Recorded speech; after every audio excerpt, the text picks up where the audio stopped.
People. Que pasa, sac passe, what they do. Welcome to Crime Time News, where the difference is in the meds. Now, people, the other day I happened to be in Ocherius, close to the cruise ship pier. And while I was there, I took a video. Take a listen, take a look at this video, and then I am going to tell you what I was thinking at the point in which I videotaped this video. Now, when I took this video, I said to myself, it is actually good to see the changes in Jamaica pre-2020 in the Big C situation versus now. We see say the tourism thing kind of step up, and we see say we can see smile on the people's faces. People are make money, everything is getting back to normal. However, while I was looking, the day before there were two major cruise ship. One of them probably hold like 4,000, the next one 3,000, maybe even 7,000, because they were very big cruise ship. And I said to myself, you know, say with all of this traffic, you're going to have a set of people that are going to try to buck the system. We know that the borders of Jamaica is very porous when it comes to the cocoa. So more than likely, I had an inclination that, listen, some people there upon some mission that is not legal. Some people there upon some smuggling mission. Because people like me say, two huge cruise ship back to back the day before and the day after. People so said, so done. Maybe about a couple of hours on Thursday, may I watch the news and my sister. There was a major DRUGS cocoa bus in a Ocherius St. Anne. And may I said to myself, it's like me did know. Based on the information, it is said that 8 persons were held. Out of those 8 persons, 1 Jamaican, 7 American. The ship came from Miami, Florida, docking at Ocherius, was headed back to Miami, Florida. However, when they searched these 8 people, they found anomalies. That means that something look different in a them bag. When them searched the 8 people, they found 28 packages, about 17 birds, 17 kilo, 17 locks, 38 pounds of cocoa. Estimated street value, $850,000 US, 100,000 short of $750,000 US. The equivalent, 130 million Jamaican dollars. Let me give you the figures again. 24 packages, 17 kilograms of cocoa, the good white stuff. 38 pounds of cocoa. 8 people. Now, people, the question that I have to ask is this. What type of conversation? Because obviously, if you have 1 Jamaican out of the 8, 7 Americans, more than likely the Jamaican have the link. More than likely he was speaking with people in Miami, recruiting people. So I want to know what the conversation must have sound like. Yo, G, are you sure when you go to Jamaica, everything is going to be okay? Yeah, man, everything cool, man. Me have it locked, man. Me have the customs.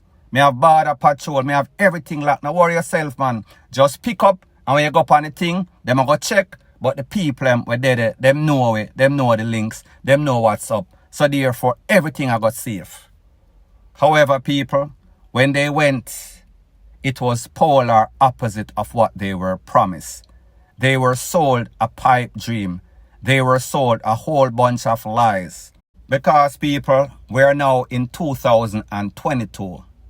There is no ways that you're going to use pre-2000 strategy, 1980 at best, 1990 strategy for SMUGGLE, any sorts of cocoa from out of Jamaica to the United States. Because, people, Here is the thing. Jamaica is a hot spot. The United States DEA, DRUGS Enforcement Agency know that the borders of Jamaica is very porous. So therefore, we are infiltrated with all sorts of cocoa. The cartels are here, and I am not speaking about Vibes Cartel. However, these people, 8 individuals, they are going to sing a very sad, sad song. Now, people, based on the information that I am getting, based on what the Narcotics Division is saying, when they searched these bags, there were anomalies. What anomalies mean is that there was a difference in the density.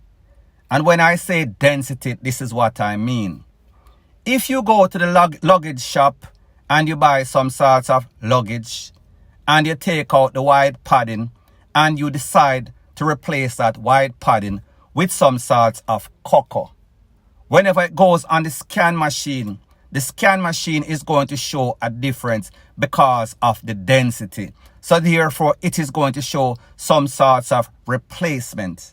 And remember, Jamaica is a hot spot. Remember, Jamaica is one of the better cruise ship destinations. However, for you to get that license for your cruise ship to leave from America, come to Jamaica, vice versa, for go back, you are going to have to make sure that you can prove to the U.S. authority that yes, you have first class machines, scanners that can pick up any sorts of thing before you are going to be granted any sorts of authorization.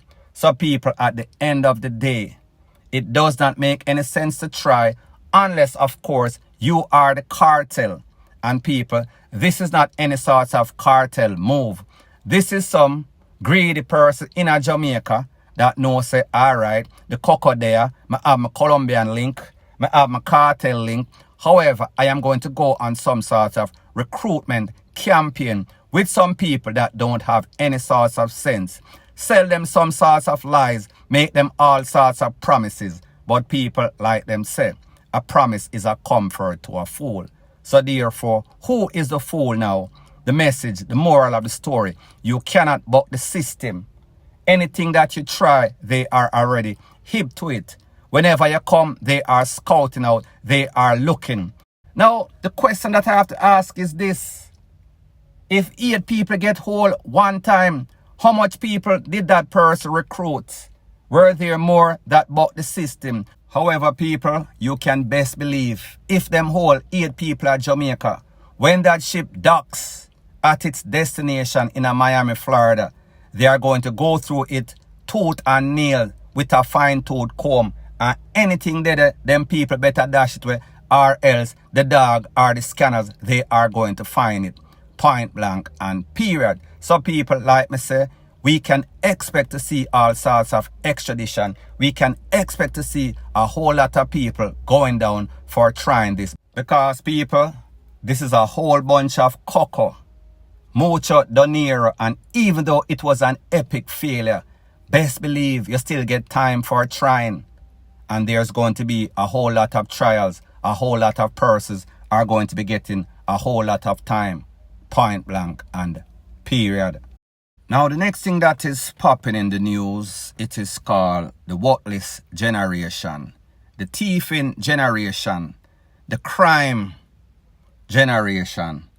If you are born after the 2000s, you are considered a part of the worthless generation. Not saying that everybody that is born after that worthless, because we know, say, you have some very ambitious, bright people with all sorts of dreams and aspiration that decide to work for stuff the hard way. However, majority are the people that we see on social media acting ASS, involved in all sorts of criminal activity. They fall mostly in that category. Now, here is the difference between the worthless generation. Them like everything the easy way. They don't like to work. And people, I am going to give you a case reference. In a place called Cayman Island, in some prisons up there, some big yard, you have a whole bunch of Jamaicans. These Jamaicans, in them 20, them 19, them 17, 20 little bit. All of them are up there for smuggling the Bob Marley. All of them that are locked up, none of them now get no sort of bail until their case come to a conclusion. That means until more than likely them get guilty. And they're going to be given some sort of basketball number in the 20s or so, quarter time score.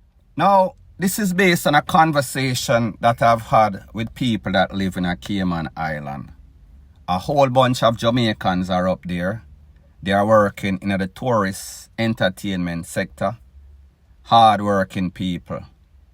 However, sometimes them bring up them son, them bring up them daughter, and the only thing that the daughter want to do is up there and sell pumps, or the son want to hustle. Him want to get involved in all sorts of criminal activity. He don't believe in doing the work like him see mother do. Him mother carry him up. However, him go up on the job. After a day or two, him lose interest. Him not in that. I am going to tell you about a young man and a lady. The mother. The mother work hard like me say. She bring up the son. The son in him 20s. Him go work a couple times with her. Him not interested. Him get disinterested. So therefore, him start knockhead in the street with some other Jamaican that are up there up to no sorts of good. All them want to do, drink and smoke, party and BS.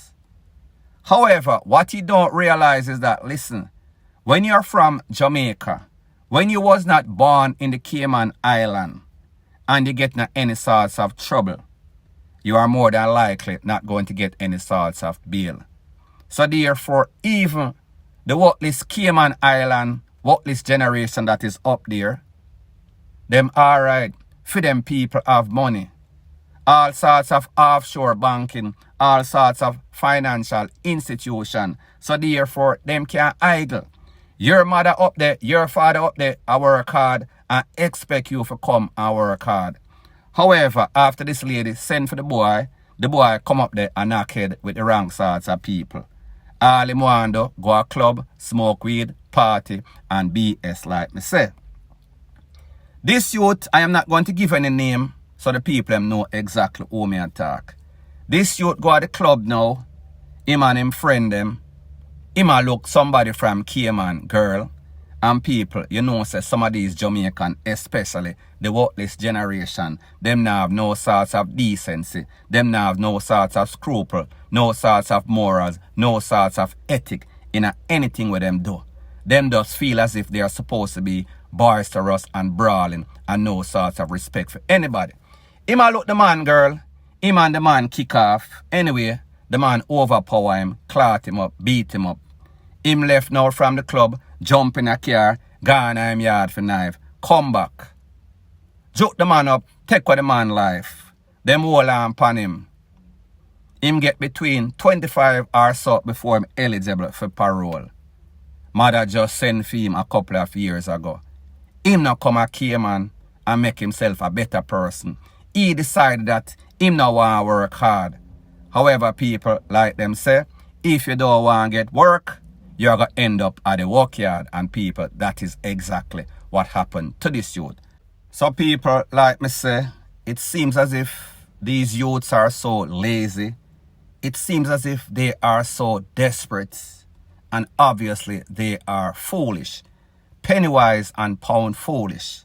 Because most of the youths that are in Cayman locked up in the big yard, whenever they come on any sorts of hustle, weed mission, usually 70% of them that try to smuggle upon any sorts of boat gets caught because Cayman is a rich place. Cayman's border is not porous like Jamaica's border. They can spend money to make sure that their place remain decent. So therefore, if you try, the chances of you failing are very high. The same thing, whenever you come and you try to do anything the wrong way, feel as if you can bring that same mentality from Jamaica, come at the people them nice, decent place. Feel like you can juke up people and then run go hide, run go a country. It does not work like that. So therefore, me just say, whatever in life comes easy, it is the same way that it goes easy. That includes your life and even your freedom. So therefore, the choice is clear. Make a wise decision or else you're going to end up like these other knuckleheads that try in the Cayman and fail. Point blank and period. Now, the next thing that is popping in the news, remember I told you that there's a new phenomenon in Jamaica where men are kidnapping women, holding them hostage and then taking their bank cards, getting their PIN number and clearing out their accounts. So people, I am going to show you a suspect. The Popo said that they are looking for a man. If you look at the screen, this is his picture right here. He was accused of using somebody's bank card and clearing out $100,000. Remember, I told you that if your card has $200,000 and your limit for the day is $100,000, these people are going to hold you hostage for at least 2 days. And you're lucky if you're not touch up, if them not jump over your fence, lucky if they release you without taking you away to avoid you being a witness. However, what these people, these knuckleheads don't realize is that, listen, every time that you go to one of these ATM to withdraw any sorts of money, there's a thing that is called CCTV camera. It is always going to take your picture. And people, guess what? Look who is on candid jackass camera. An ex-suspect. People, youths, stop being penny wise and pound foolish. What is the sense to gain the world only to lose your life or even lose your freedom? You're not going to get away with this money that you're stealing only for a while. You're going to pay some bills. You're going to go to the dance hall, pop champagne, buy a couple of clocks, but sooner or later, it is going to catch up to you. You are going to end up in other places that you belong. The big yard, or even better, the GRAVE yard. Point blank and period. Thanks once again for checking out my video. If you appreciate videos straight to the point, no sorts of beating around the bush, show your appreciation by liking, commenting, sharing and subscribing to my channel. That is how YouTube promotes videos like these to like-minded, sensible persons like yourself. And last but not least, word to the wise. Whenever you are rising in life, there's always going to be a set of vipers. They see your potential. They see your greatness. They realize that your ceiling is in the stratosphere. However, when they look at themselves, because of their insecurity and mostly because of the hate in their heart, they realize that their ceiling is in the abyss of hell. So therefore, they are going to do everything within their means to bring you down because that is the only way that they can feel as if they are up. Point blank and period.